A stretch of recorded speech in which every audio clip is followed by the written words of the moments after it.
Salut, bienvenue dans cette 8e vidéo. Aujourd'hui on a fini les travaux et on va enfin pouvoir te montrer l'intérieur de notre fourgon terminé. On commence tout de suite, alors c'est parti. Salut et bienvenue sur Van Lifers. Moi c'est Alex et avec Julie, on a décidé de tout quitter pour aménager un van. J'ai décidé de te partager notre expérience afin que tu puisses à ton tour franchir le cap. Alors abonne-toi et profite. Bon alors notre fourgon c'est un Fiat Ducato L2H2, il a 130 chevaux, on l'a acheté avec 178 500 km et aujourd'hui il a à peu près 200 000 km au compteur, enfin on vient tout juste de les dépasser. Il a vraiment aucun problème, moi c'est un véhicule que je te recommande.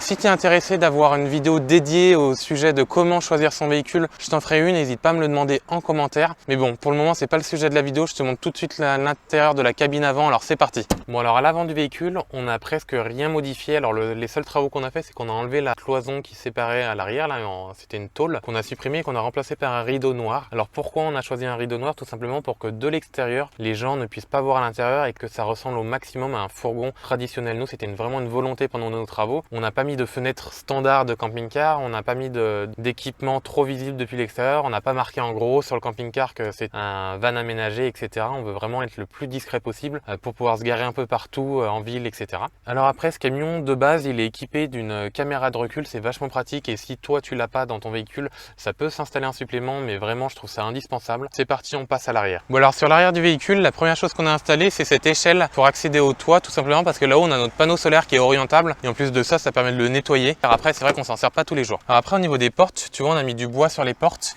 c'est du parquet. Et ici, on a laissé un trou en fait pour pouvoir l'ouvrir. La porte, on peut l'ouvrir en grand en appuyant à l'intérieur de ce trou. Et on a pareil de l'autre côté. Alors après là, ça nous permet d'accéder au coffre en fait du véhicule. Et donc tu vois toute cette zone là, c'est un peu la zone technique de notre camion. Donc on a un réservoir d'eau, on a une pompe à eau en orange juste là-bas qui est raccrochée à un vase d'expansion et ce vase d'expansion ensuite il est raccroché à une nourrice. Alors cette nourrice elle nous permet de diviser les réseaux en trois. Donc on a un réseau qui va vers la douche, on a un réseau qui va vers la cuisine et on en a un troisième qui est ici. En fait ça nous permet de faire une petite vidange, mais en réalité on pourrait aussi brancher une petite paume de douche pour pouvoir se faire une douche extérieure. Mais comme on a une douche à l'intérieur, pour le moment on n'a pas d'intérêt à avoir de douche extérieure. Alors ici ce que tu vois là-bas c'est le caisson pour la bouteille de gaz parce qu'en fait dans ce caisson il est étanche, enfin il est hermétique. On a mis des joints sur la porte, on a mis des joints silicone transparents dans tous les angles et on a un trou au niveau du sol juste là qui nous permet d'aérer le caisson étanche en fait vers l'extérieur en cas de fuite de la bouteille de gaz. Donc ça c'est hyper important au niveau de la sécurité, ça fait même partie des normes si tu veux homologuer ton fourgon en VASP. Alors nous notre fourgon n'est pas homologué, hein. On a fait le mobilier en sorte qu'il soit démontable, mais malgré tout on fait attention à respecter un maximum de normes, surtout au niveau de la sécurité, de l'électricité et du gaz. Alors après si tu regardes en partie haute, la partie haute du coup tu as ici la planche du lit avec le matelas et le matelas on s'est arrangé à le positionner à une telle hauteur de telle sorte à ce que quand on est assis ici sur le matelas et ben qu'avec notre tête on ne touche pas le plafond, comme ça on n'est pas besoin d'être cambré quand on est assis dans le lit. On voulait vraiment pouvoir s'asseoir, bouquiner, regarder un film tranquillement en étant assis et pas allongé dans le lit. On voulait pas être trop oppressé. Alors ici on a un petit plateau qui est juste fixé comme ça, qui est juste posé et ce plateau là c'est un plateau qui se déplie avec des pieds pour mettre voilà hop, pour pouvoir manger dans le lit tout simplement. Et ici je te le montrerai de l'intérieur, mais c'est un caisson de rangement dans lequel on range la partie informatique, une partie de vêtements sur la droite et une partie de nourriture sur la gauche. Mais bon, ça je vais te le montrer de l'autre côté. Alors on passe tout de suite à l'avant du véhicule. C'est parti. Bon alors sur la porte latérale, la première chose que tu peux constater c'est qu'on a installé une fenêtre qui est opaque. Donc en fait les gens peuvent pas voir à l'intérieur et nous on peut voir vers l'extérieur. Donc c'est vachement pratique et c'est assez discret. Alors si tu veux avoir plus d'informations à ce sujet là, j'ai fait une playlist pour toi avec 7 vidéos dédiées que tu peux retrouver soit là juste au-dessus de la vidéo. Donc si tu n'as pas pris le temps de les regarder, pense à aller faire un tour, ça peut être intéressant. Je te montre vraiment de A à Z tout ce qu'on a fait sur le fourgon. Donc on rentre tout de suite à l'intérieur et je te montre un petit peu à quoi ça ressemble. Donc tu vois directement là on a un petit passage et ici là c'est notre cuisine. Donc je vais te mettre la lumière pour que tu te rendes mieux compte. Bon alors ici, juste derrière moi, là en partie haute, au-dessus de la banquette, on a un premier meuble. Donc ce meuble il est divisé en deux. À gauche, on a une partie avec des élastiques qui nous permettent de ranger notre petit bazar. On met souvent nos clés, les bouteilles d'eau, les livres, les cartes, etc. C'est vraiment les choses auxquelles on a besoin d'accéder assez rapidement. On le met ici, c'est vraiment notre case à petit bazar. Et ces élastiques, ils sont bien pratiques.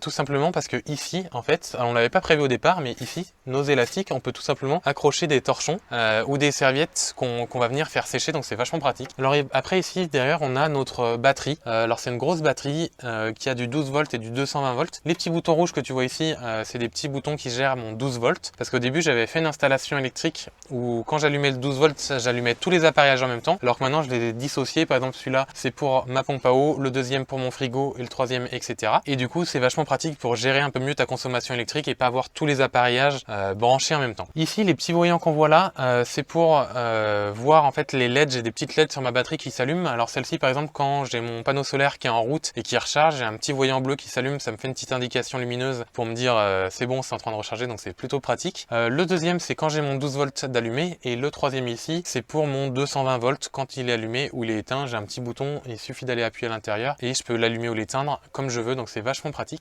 Et le gros cadran qui est juste là, c'est pour voir la consommation. J'ai un petit écran qui me dit quand je suis à 100%, 80%. J'ai aussi l'affichage des watts que j'utilise en temps réel, donc c'est vachement pratique quand j'ai toute la lumière d'allumée ou qu'un rail lumineux allumé, c'est vraiment hyper efficace. Enfin, ça te permet de te rendre compte en temps réel de ta consommation. Et ça m'indique aussi quand je recharge avec le panneau solaire, ça m'indique le nombre de wattheures que je gagne en temps réel, donc c'est vraiment très efficace. Alors on est rarement tombé, alors moi c'est un panneau solaire de 100 watts et on est rarement monté au-dessus de 50 watts malgré qu'on soit parti en Espagne, etc. et qu'ils aient super beau. Alors si tu veux, je te montre un petit coup d'œil à l'intérieur. Tu vois, c'est la batterie avec tous les câbles sur le côté, mais bon, c'est un peu bazar, mais du coup ça permet que ça soit assez propre, d'avoir cette petite porte qui se ferme et c'est assez discret. On trouvait ça plutôt assez pratique. Alors après ici c'est le rideau que je te montrais tout à l'heure de l'intérieur. Donc en fait c'est une simple housse de couette qu'on a transformée en rideau. On l'a juste recoupé en partie basse et à l'intérieur on a inséré du multicouche. Comme ça, en plus de ça, elle est isolante et c'est vraiment hyper efficace. Moi je te le recommande à 100%, c'est vachement pratique. On l'a accroché avec des petits boutons pression qui sont juste là en argenté, et en fait il nous suffit du coup de la décrocher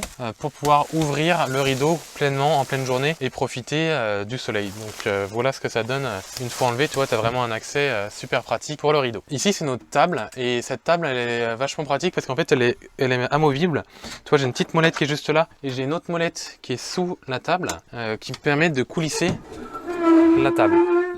Toi, je peux vraiment hop, aller jusque là. Donc comme ça te permet d'accéder à la banquette assez facilement. Et donc cette banquette, alors hop, je vais me mettre de l'autre côté. Et donc cette banquette, elle a plusieurs fonctions.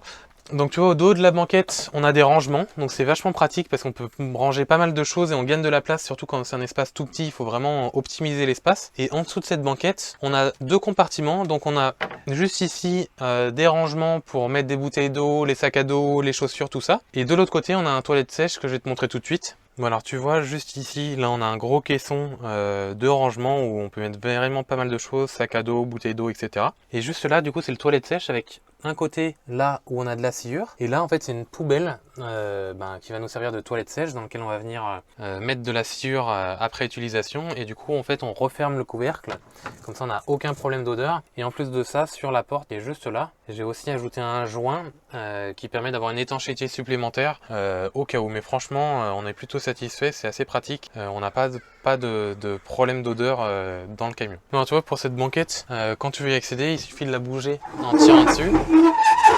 Et après, tu veux venir t'installer dessus ici. Et donc, tu vois, là, je suis tout seul, mais on peut facilement rentrer à deux. Elle n'est pas très profonde, mais elle est vachement large, donc c'est assez pratique. Et en plus, on a vue du coup sur l'extérieur une fois que tu es assis sur ta banquette. Alors après, je vais te montrer la douche. Donc la douche, elle est juste là. Sur la porte de la douche, en fait, on a mis un miroir.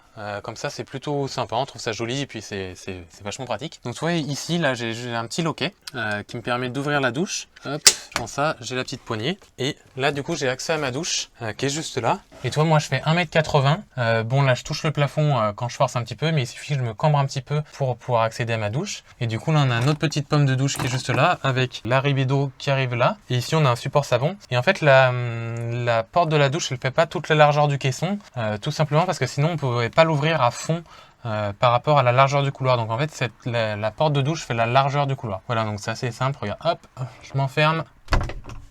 Et voilà. Hop, on referme tout ça. Bon alors ici on est dans le petit coin cuisine, donc tu vois la première chose là en partie haute, on a un extincteur, on l'a positionné ici parce qu'il est vraiment au centre du véhicule, on peut y accéder depuis le côté lit ou depuis le côté banquette ou même en cuisinant, donc pour nous c'est un petit indispensable et c'est pareil, on a un détecteur de monoxyde de carbone, c'est une petite sécurité supplémentaire qu'on trouve vachement utile. Alors ici on a installé des petits crochets sur lesquels on met nos clés, nos torchons, mais aussi des sacs, en fait on met des sacs en tissu dans lesquels on met nos fruits, comme ça ils pendent ici et quand on roule ça évite qu'ils cognent à droite à gauche et donc du coup ça conserve mieux les fruits et les légumes, ils sont moins abîmés. Alors après ici on a le petit coin évier, donc on fait notre vaisselle, on se lave les dents dans ce petit évier, donc il marche comme à la maison, on a vraiment tu vois, de la pression normale. Après le seul inconvénient c'est qu'on a que de l'eau froide dans le véhicule, mais on arrive à s'en passer assez facilement. Alors ici entre les deux on a vraiment un tout petit plan de travail qui est assez petit mais bon qui est quand même plutôt pratique. Et ici on a du coup deux feux gaz qui marchent très bien et qui sont plutôt efficaces. On a installé une petite crédence ici pour éviter que quand on cuisine ou quoi, qu'il y ait des choses qui tombent derrière ou de l'eau qui tombe derrière et qu'on s'en rende pas compte. Après, en partie basse, à gauche, ici on a un gros tiroir. Donc ce tiroir, en fait, on s'en sert pour ranger tout ce qui est casserole, vaisselle, les verres, les bols, etc. Ici, tu vois, on a ce petit espace de perdu. En fait, on pouvait pas mettre de tiroir ici parce qu'on a la cuve qui nous en empêche. Mais du coup, on s'est fabriqué un petit porte-épices. Donc ici, on peut tout simplement mettre le poivre, le sel, le briquet, les petites choses du quotidien. Alors en dessous, ce tiroir, on s'en sert plutôt pour tout ce qui est du côté salle de bain, brosse à dents, etc., etc. Et le gros tiroir du bain, en fait, c'est une poubelle. C'est notre poubelle qui est là, qui est assez grosse. Et derrière la poubelle, en fait, on a un petit coin où on peut encore mettre des bouteilles, etc. Où on met en général les huiles, les bouteilles d'eau, tout ça. Et à gauche, on a du coup notre frigo 12 volts. C'est un frigo Trimix, mais on l'a pas relié au gaz parce qu'on trouve ça trop dangereux. Mais on s'en sert qu'en 12 volts et ça marche très bien. Donc c'est un petit frigo qui est suffisamment grand pour deux.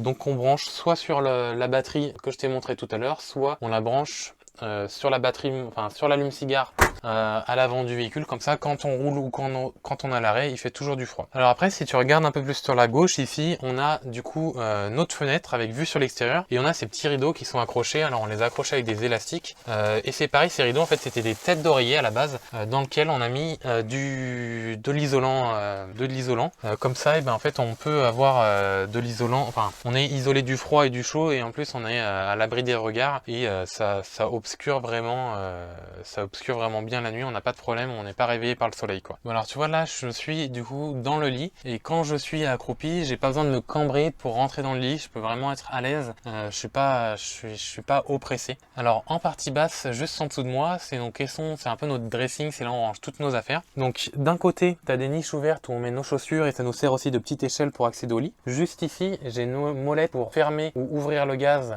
comme ça me permet quand je roule ou quand on dort de fermer le gaz. Et de ce côté du coup on a des tiroirs qui sont assez profonds. On peut mettre un maximum de t-shirts, pantalons, tous nos vêtements de tous les jours, nos suites. Donc on en a deux chacun avec Julie. Et pour tous nos vêtements, c'est assez pratique. On a vachement d'espace. Donc après, en termes de rangement, on a aussi toute cette colonne, toutes ces trois caissons. Alors le caisson de gauche, on s'en sert plutôt pour mettre notre nourriture de tous les jours parce que c'est accessible du côté de la cuisine. Au milieu, on met la case informatique. Alors la case informatique, en réalité, c'est une super mauvaise idée.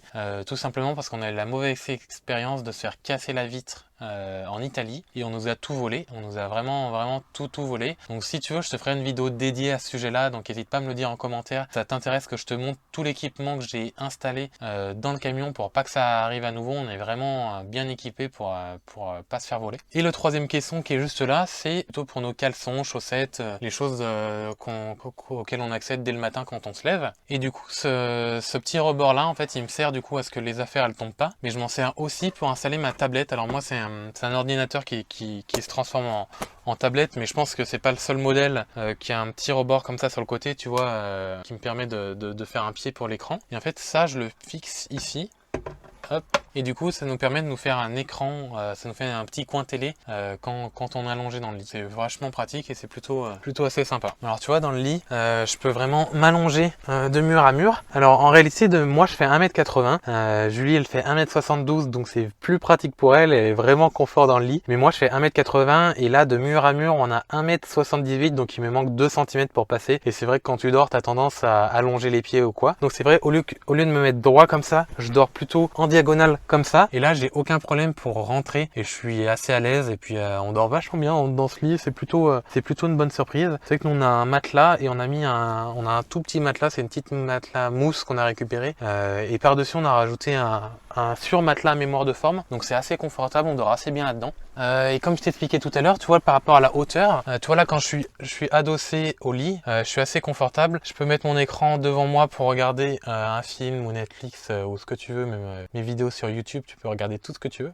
Et au niveau de la tête de lit, on a un petit bouton juste là pour pouvoir éteindre la lumière. Donc comme ça nous permet de pas avoir à aller de l'autre côté au niveau de la batterie pour pouvoir tout éteindre. Donc tu vois, ici on peut allumer et éteindre à notre guise. Bon, alors avant de nous quitter, j'ai préparé pour toi une petite surprise. Enfin, j'ai préparé pour toi des dossiers de documents un peu plus techniques avec des vidéos spécialisées sur l'aménagement du fourgon.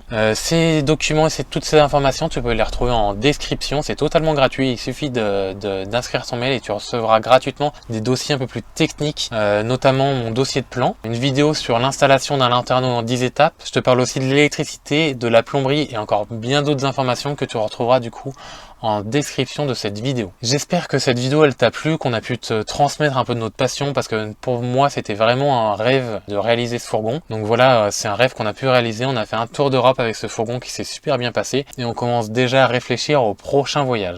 Si tu veux nous encourager, pense à mettre un pouce vers le haut, ça nous fait vachement plaisir. Sinon, n'hésite pas à nous poser toutes tes questions en commentaire, on sera ravis d'y répondre. Et si tu ne l'as pas encore fait, abonne-toi. Sur ce, je te dis à la semaine prochaine, même jour, même heure. Alors, ciao! Bon, alors après, pour accéder au lit, tu vois, on a ce petit meuble. Ah, on l'a refait, s'accrocher au... là.